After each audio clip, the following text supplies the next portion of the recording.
তিন ম্যাচের দুটাতে জিতলেই এশিয়া কাপের ফাইনাল, আর সেই লক্ষ্যেই সুপার ফোরের প্রথম ম্যাচে বাংলাদেশ মুখোমুখি হতে যাচ্ছে শ্রীলঙ্কার, যেই লঙ্কানদের কাছে বাংলাদেশ গ্রুপ পর্বের ম্যাচে খুব বাজে রকম ভাবে হেরেছে। সুতরাং বাংলাদেশের সামনে সুযোগ সেই বদলাটা নেওয়ার এবং ফাইনালের পথে এক পা বাড়ানোর।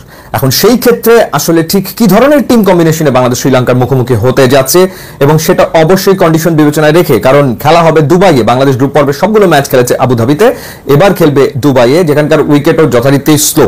তো সেই ক্ষেত্রে যদি আমরা বোলিং ডিপার্টমেন্ট নিয়ে কথা বলি, এই জায়গাটাতে আমার মনে হয় যে অবশ্যই বাংলাদেশের জেনুইন 5টা বোলার নিয়ে খেলা উচিত। আফগানিস্তানের বিপক্ষে বাংলাদেশ 4জন জেনুইন বোলার নিয়ে খেলেছে। ফিফথ বোলিং অপশন হিসেবে দুজন পার্ট টাইমারকে ব্যবহার করেছে, সাইফ হাসান এবং শামীম হোসেন পাটোয়ারি, দুজনে মিলে 4 ওভারে রান দিয়েছিলেন 55। সুতরাং সেই ভুল নিশ্চয়ই এই ম্যাচে বাংলাদেশের টিম ম্যানেজমেন্ট করতে চাইবে না। সেই ক্ষেত্রে আমার মনে হয় যে শেখ মাহাদিকে আবারও একাদশে ফিরিয়ে আনা উচিত, এবং যেহেতু শ্রীলঙ্কান ব্যাটিং অর্ডারে বাহাতি ব্যাটসম্যান রয়েছেন বেশ কয়েকজন, সম্ভবত 4জন, সেই ক্ষেত্রে শেখ মাহাদি খুবই এফেক্টিভ হতে পারে। তো সেটা যদি হয় তাহলে শেখ মাহাদি, রিশাদ এবং নাসুম, এই 3জন স্পিনার নিয়ে খেলা উচিত। পাওয়ার প্লেতে শেখ মাহাদিকেও ব্যবহার করা যায়, নাসুমকেও ব্যবহার করা যায়, এবং দুজনে আসলে উইকেট টু উইকেট বল করেন, সুতরাং তারা এফেক্টিভ হতে পারেন। সাথে দুজন ফাস্ট বোলার মুস্তাফিজুর রহমান এবং তাসকিন আহমেদ, এই 5জন genuine bowler. Sixth bowling option হিসেবে শামীম পাটোয়ারি থাকলো।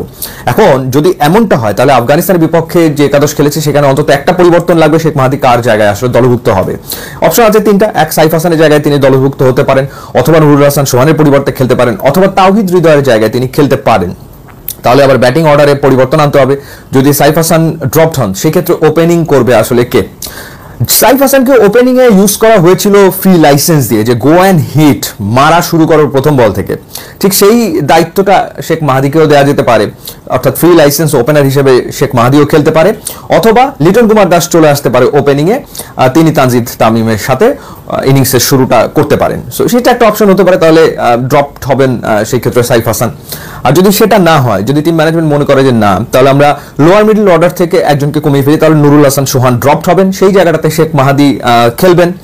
অথবা তাওহিদ হৃদয় ড্রপড হতে পারেন, তাওহিদ হৃদয় ড্রপড হলে সেই জায়গাটাতে চলে যাবেন নুরুল হাসান সোহান, কিংবা সাইফ হাসান ওখানে ব্যাট করবেন এবং শেখ মাহাদি দলভুক্ত হবেন। সুতরাং আগে বোলিং ডিপার্টমেন্ট সেট করে নিলে এরকম আসলে হয়। এখন দেখার ব্যাপার যে টিম ম্যানেজমেন্ট কিরকম চিন্তা করছে। যদি উইনিং কম্বিনেশন আসলে তো সচরাচর দেখা যায় যে টিম ম্যানেজমেন্ট ধরে রাখতে চায়, কিন্তু কন্ডিশনকেও বিবেচনায় নিতে হবে, এবং that was a big mistake যে 4জন বোলার নিয়ে খেলা। অবশ্যই 5জন জেনুইন বোলার নিয়ে খেলতে হবে। এবং অনেকেই আলোচনা করছে যে পারভেজ হোসেন ইমন এবং তানজিদ তামিম, তাদেরকে দিয়ে ইনিংস সূচনা করানো হবে কিনা। শ্রীলঙ্কার বিপক্ষে যে অভিজ্ঞতা হয়েছিল যে প্রথম 2 ওভারই মেডেন উইকেট গেছে, প্রথম 2 ওভারে বাংলাদেশ কোনো রানই করতে পারেনি, এবং 2টা উইকেট বাংলাদেশ হারিয়েছে। পরপর 2 ওভারে 2 ওপেনার আউট হয়ে গিয়েছিল, 4 ওভারে বাংলাদেশের রান ছিল 7।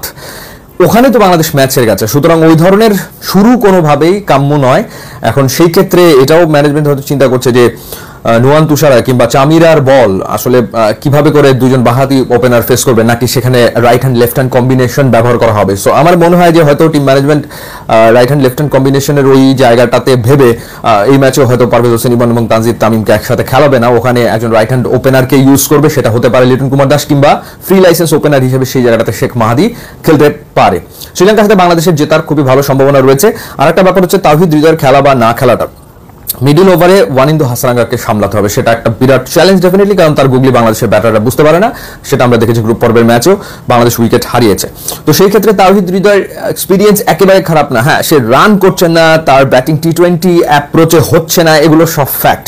বাট বাই এনি চান্স যদি ওরকম আবারও একটা কলাপস হয়, 2-3টা উইকেট পড়ে যায়, সেই ক্ষেত্রে কিছুটা সময় উইকেটে কাটানোর জন্য বা ইনিংসটাকে মেরামত করার জন্য বা ধরে খেলার জন্য তাওহিদ হৃদয়ের প্রয়োজনীয়তা অনুভব করতে পারে টিম ম্যানেজমেন্ট। সুতরাং সেটাও আসলে হতে পারে। সো দেখা যাক কি হয়। বাংলাদেশের জন্য শুভকামনা থাকলো। আপনি কি মনে করছেন জানাবেন। ইউটিউব, ইনস্টাগ্রাম লিঙ্ক দেওয়া আছে, যোগ দিলে খুবই খুশি হবেন। Thanks for watching.